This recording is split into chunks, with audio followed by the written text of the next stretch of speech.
အားလုံးပဲမင်္ဂလာပါမစ္စတာဆောနဲ့အင်္ဂလိပ်စာလေ့လာတဲ့သင်ခန်းစာကနေပြန်လည်ကြိုဆိုလိုက်ပါတယ်ခင်ဗျာဒီနေ့မှာတော့ American လူမျိုးတွေနဲ့အင်္ဂလိပ်လူမျိုးတွေက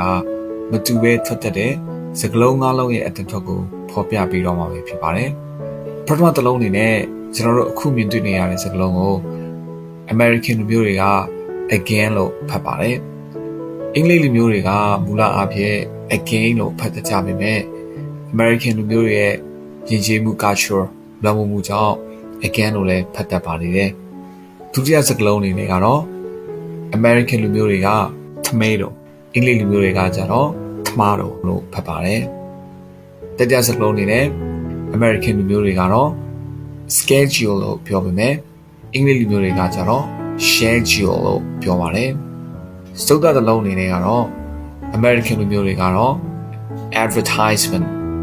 အင်္ဂလိပ်လူမျိုးတွေကကျတော့ advertisement လို့ပြောပါတယ်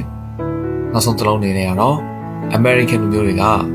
library ဆိုပြီးတော့အတန်ကိုထည့်ပြီးဆိုပေမဲ့အင်္ဂလိပ်လူမျိုးတွေကကျတော့ library လို့ပြောပါတယ်အဲဒီတော့အချင်းချင်းလေးနဲ့ပြန်ပြောရမယ်ဆိုရင် American လူမျိုးတွေက again tomato schedule advertisement library အင်္ဂလိပ်လူမျိုးတွေကကျတော့ again ဒါမှမဟုတ်ရင် again tomato schedule advertisement library လို့ဖတ်ပါတယ်ဒီနေ့မှာတော့ American လူမျိုးတွေနဲ့အင်္ဂလိပ်လူမျိုးတွေကမတူဘဲနဲ့ဖတ်တဲ့အင်္ဂလိပ်စကားလုံး၅လုံးကိုလေ့လာမိမယ်လို့ညွှန်လင့်ပါတယ်အားလုံးပဲနောက်သင်ခန်းစာမှာပြန်တွေ့ပါမယ်ခင်ဗျာ goodbye ပါ